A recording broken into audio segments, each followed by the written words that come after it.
No bother. Double bother. Hello everyone and welcome to Action RPG. I'm your host Aaron, and for today's video we're headed to the world of Last Epoch. Senior developer, co-founder of VHG Mike held his normal Friday Q&A live stream on Twitch, which means I get to bring you Dev Chat 177. As always, Mike answered lots of great questions from the community and gave us a pretty juicy Season 3 teaser. And I apologize, I know this video is very late. This stream is on Friday. I normally drop the video on Saturday. I have been on vacation, summer vacation with my family. They are now out of school, and I just got home an hour ago, so I'm now making this video. So anyways, that's why the video is a little late. We're going to jump right into Dev Chat 177 around Mercenaries. Literally every other question was about something somebody wanted from Diablo or PoE. Here's the first one. Thoughts on bringing in a merc or something similar like an exiled mage to be a Diablo merc with its own skill tree and the ability to add gear to it?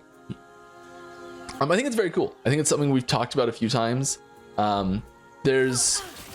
We've kind of steered towards the idea of this functionality through specifically like the through manifest armor. It's kind of the closest thing we have to this, and I think we've kind of steered away from the idea of putting an explicit global system in for every class, partially because manifest armor exists, but also partially just because one of our core design principles is class identity and having this like class distinction on mechanics. And once you put a universal minion in the game, or even just a minion that's like, if it's different for every class, even then it's just adding an extra skill to each character.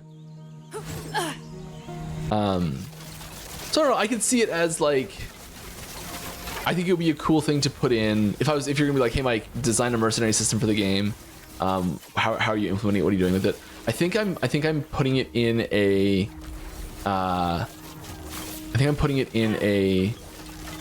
dungeon, or a similar endgame system where you can just say like, hey, here's the time where you're able to use it. And it only works in this one location. It doesn't work everywhere, so it's like a specific game mechanic for that specific game mode. And that's where I'd be more interested in putting it for Last Epoch specifically. New dungeon, maybe? Will we ever get price checking for Merchants Guild? Add something like price checking for Merchants Guild. We're working on it. Price checking is a really tricky beast. There's a few people on the team that are very experienced with making price checking type tools for auction house systems that are like starting to build something for Last Epoch, which is great. And they built some for other games, like little games you probably never heard of. It's fine. EHG has already said that in Season 3 we're going to get an update to Acolyte, specifically Lich and Necromancer. And a question that keeps coming up is, right now the main powerful builds are solo minion. Is minion army going to get any love? Sorry, will it allow multi-minions to perform to the same power as solo minions? As right now is pretty much exclusively solo minions that do well. I can't really speak to specific balance changes that are coming up. We are interested in increasing the diversity of the higher tier builds that are available. Ooh, there's a 3LP. That's nice.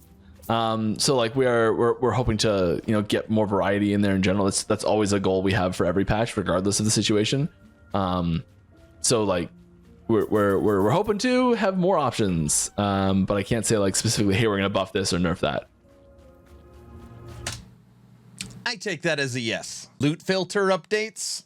Templates for loot filters similar to like PoE1, the sounds, effects, and drops. If yes, when, please? Yes, we are working on stuff like this. I don't have specific details on what's coming exactly, but there are lots of elements of the loot filter system.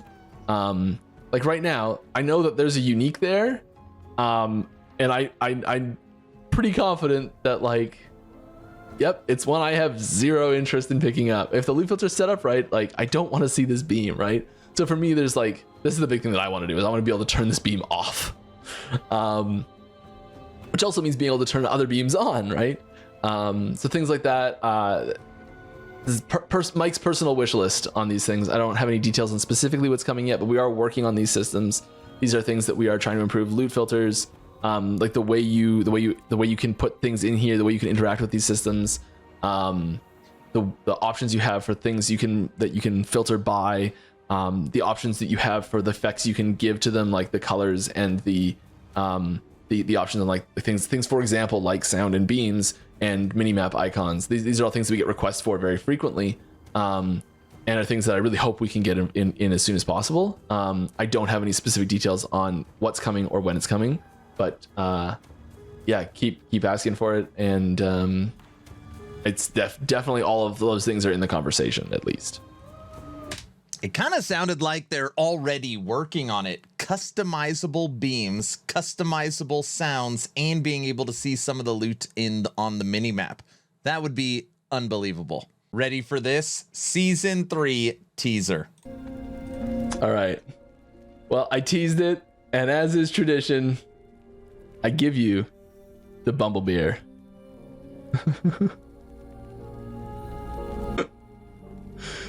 That thing is horrifying. I love it. The Bumble Bear. Okay, obviously I love this too. Now when I'm looking at it, you can see the scale. It is 2-3 times bigger than the actual player. It shows how massive this thing is.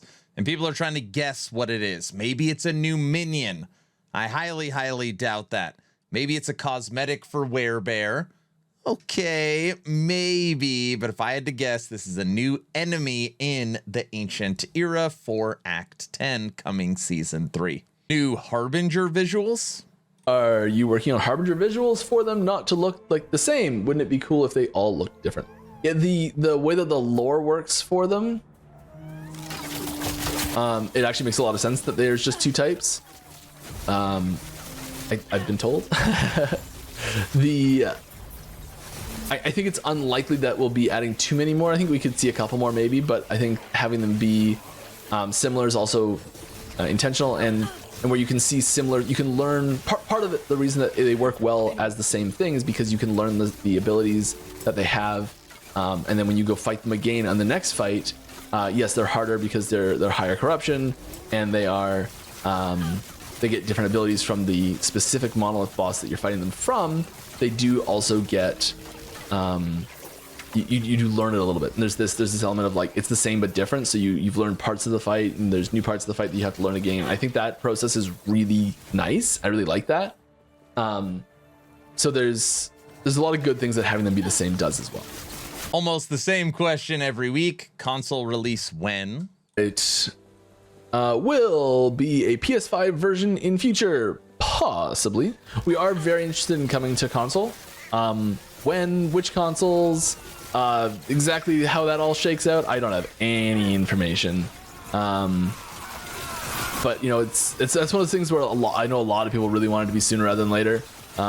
We've just gotta, you know, there's a lot to do still on the controller front. We've been working on controller customization for a long time, and we really want that controller feel to be really top notch. Using 2 portals. Consider allowing us to choose 2 portal effects, one for when opening a portal and a non-completed mono, one for when it's completed. Yeah. Yep. So for anyone who doesn't know, if you got a portal MTX before ever reaching empowered monoliths, you're probably not aware of this, but when you open a portal, if you have completed the echo, it's green. If you have not completed the echo, it's blue. If you don't have any MTX on, so you can tell just by opening what color the portal is if you're accidentally leaving an uncompleted echo or not. And this is important because sometimes you might, if you like open the portal and you get a visual cue right away that, hey, you haven't actually finished this yet, are you sure you want to leave? But we can't put, the reason we did this is because we can't put a confirmation window here because people use a portal to escape quickly. So what they're asking for is the ability to have 2 portal MTX skins, because when you get MTX skin on, it just always uses the MTX skin for the portal no matter what.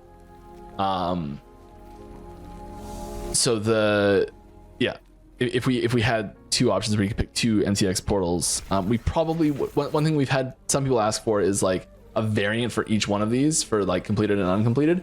That's very unlikely. If we're gonna do this, which I really hope we do, and I think we will, is that we just be able to pick one for completed and one for uncompleted. It's just like a second option in this UI. Easy, done. You know, I think that's the most straightforward way. It sounds like they're already doing that, which is great. All right, everybody, unfortunately, we've come to the final question for Dev Chat 177 around conversions and how this works for the items and damage reduction. Mike is going to draw a little picture for you. Mike, as always, thank you for Friday live streams. The community truly appreciates it. For anybody still watching, thanks for hanging out almost for the whole video. Please like, share, and subscribe. Of course, only if you think I've earned it. We are about 600 subscribers away from 100,000, tons of new supporters, and I'm just blown away every single day. Thank you so much. Don't forget to check out my new website, actionrpg.com. Creators like myself, Babbling Bike, The Curse, Frozen Sentinel. We've got more games coming online, news, new event calendar for what's happening in the ARPG scene. Really cool website, actionrpg.com. I'm done. Mike, take it away. All right, last epoch for Void Knight.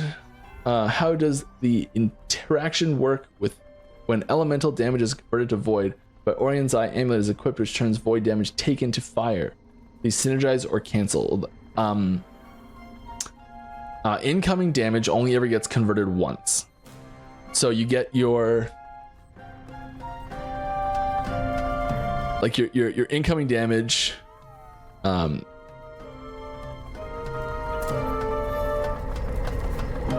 Types. Yeah, you've got some incoming fire damage. Let's just say you've got fire converted to void, and then you've also got void converted to fire. All of the damage that is void, let's say it's 100% completely. All of the damage that is incoming as fire is taken as void, and all of the damage that's incoming as void is taken as fire. Just assuming they're both 100%.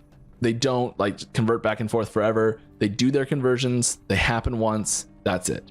If you say you hypothetically had like, let's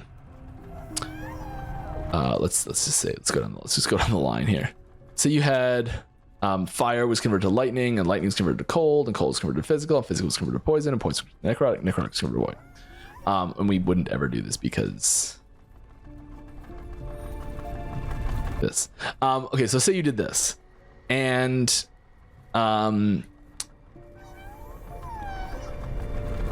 if you took fire damage, if fire damage actually came in, you would take it as lightning, and if lightning damage came in, you would actually take it as cold. What would not happen is you would not take fire damage as void. That would not happen. Did I die in the background? Nope. Something about what was above and below and how dark it was. The dark red made it look like I died. Yeah, hopefully that clears it up.